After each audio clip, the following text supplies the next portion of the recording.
काय सन्मान्य तोडगा काढता येईल त्या दृष्टीने माननीय जिल्हाधिकारी महोदयांशी त्यांची बैठक करून देण्यात आलेली होती। सातत्याने कुठेतरी हा प्रश्न सोडवण्याकरता भूमिका घेतली होती।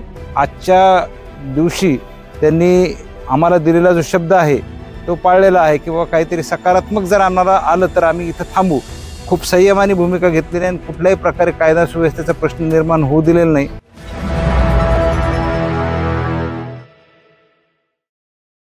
कुलकर्णी साहेब, जसं खोतकर साहेब वेळोवेळी दुवा म्हणून काम करतात शेतकऱ्यांनी प्रशासनामध्ये, मागच्या 2-3 जे तीव्र आंदोलन झाले त्याच्यामध्ये तुम्ही देखील तशीच भूमिका निभावली आणि रात्रीपासून तुम्ही गस्तीवर होता, सगळ्या बंदोबस्त लावण्यात आलं होतं। आज तोडगा निघाला, त्याच्यामध्ये तुमचा खूप मोठा खारीचा वाटा आहे, काय सांगाल?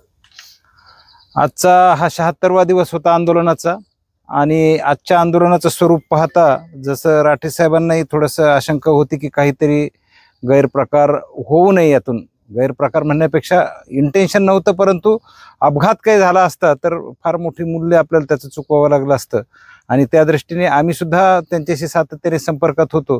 काय सन्मान्य तोडगा काढता येईल त्या दृष्टीने माननीय जिल्हाधिकारी महोदयांशी त्यांची बैठक करून देण्यात आलेली होती।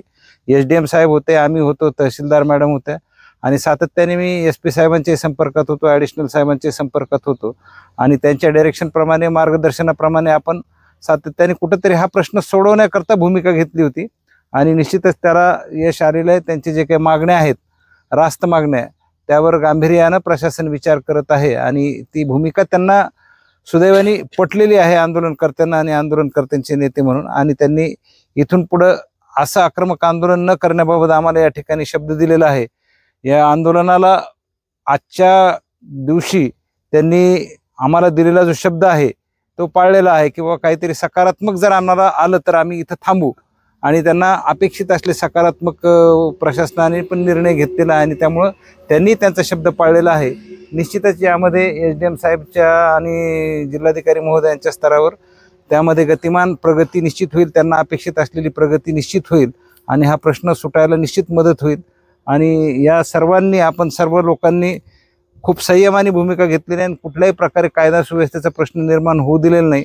त्याबद्दल मी तुम्हा आंदोलकांचे विशेष आभार व्यक्त करतो आणि यापुढे असंच सहकार्य पोलीस प्रशासनाला कराल अशी अपेक्षा व्यक्त करतो। लोकशाहीमध्ये तुमच्या मागण्या रास्त पद्धतीने शांततामय मार्गाने मांडण्याचा तुम्हाला पूर्ण अधिकार आहे, तो कायमस्वरूपी अबाधित असेलच, परंतु त्यातून काही अपघात होऊ नये, काही दुर्घटना घडू नये हीच आमची भूमिका होती त्यामागची आणि ती आमची तळमळ आणि भूमिका तुम्ही समजून घेतलीत आणि हे आंदोलन शांततेने पार पाडलेलं आहे।